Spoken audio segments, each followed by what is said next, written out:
Hey, welcome back to 7-Minute Books. I'm Sam, and today we're unpacking Peter Zeihan's The Accidental Superpower.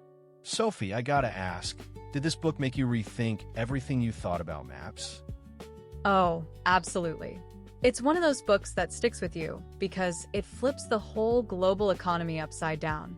Zeihan's core argument is that geography isn't just a backdrop, it's the actual script for how power works.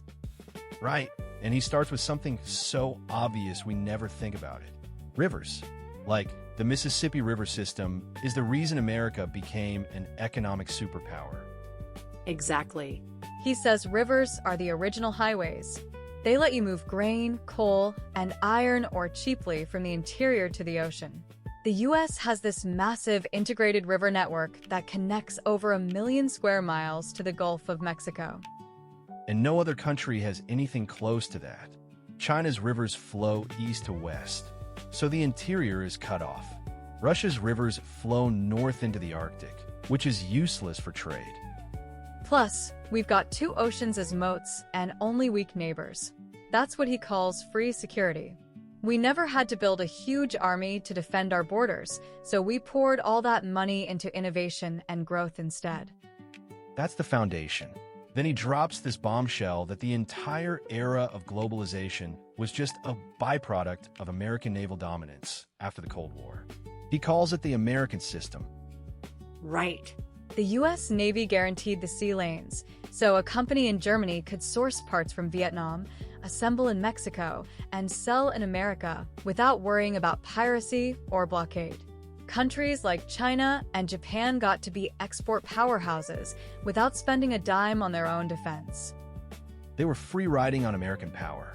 And now that America is retracting, the whole system is starting to fray. And that's where the book gets really dark. He says the world isn't moving toward multipolar stability.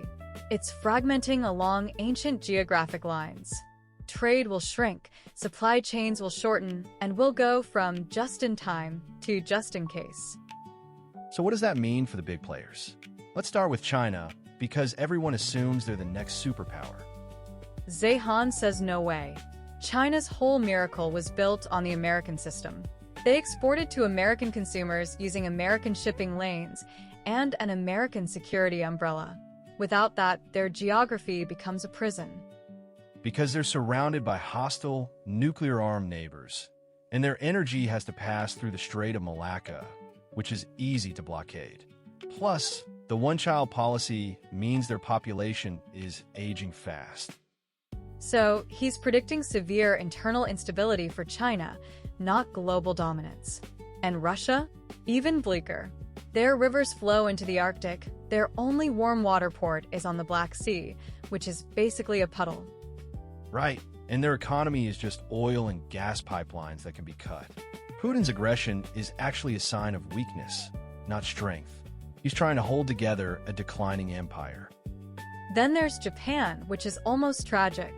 They're rich, orderly, but their population is shrinking faster than almost anywhere.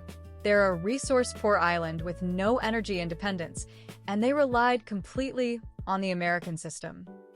So without America's protection, Japan is exposed to China, North Korea, and Russia. Zeihan sees a slow, quiet decline for them. In Europe, he's pretty brutal on the European Union. He calls it a noble experiment that tried to overcome geography. But Europe has no unified energy system, no unified military, and no unified demographic future. The euro won't survive the next big crisis, in his view. Okay, so if everyone else is doomed, who wins? You know it's coming. The United States. And that's the contrarian twist that made me sit up. Because we have the best geography, the largest fossil fuel reserves thanks to fracking, a relatively young population, and the world's most productive farmland. We're the only country that's truly energy independent, food independent, and capital independent. So the rest of the world needs America more than America needs them. And as the global order fragments, we can just turn inward and focus on domestic stuff. That's the accidental superpower part. Exactly. America didn't plan to become the global hegemon. It was thrust into that role by World War II and the Cold War. Now that's ending, and we're retreating to a natural state of continental self-sufficiency. The part that got me was his warning that the 21st century won't be like the 20th. Globalization was an anomaly, a brief window created by American power. Now it's closing, and we're going back to a world of resource wars and regional chaos. It's unsettling, but it makes you look at the news differently. Instead of focusing on politics and ideology, you start thinking about maps, rivers, and demographics. That's the lens Zeihan gives you. So my big takeaway? Geography isn't just a trivia category. It's the most powerful force shaping our future, and the U.S. is sitting on the best hand by far. And honestly, if you want to go deeper, the whole library's over on 7minutebooks.com/app with over 6,000 fiction and nonfiction titles you can read or listen to in any language.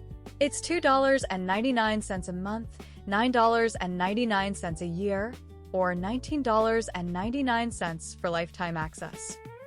In the end, the accidental superpower is a reminder that the map is the message and the future belongs to those with the best geography. We'll see you in the next one.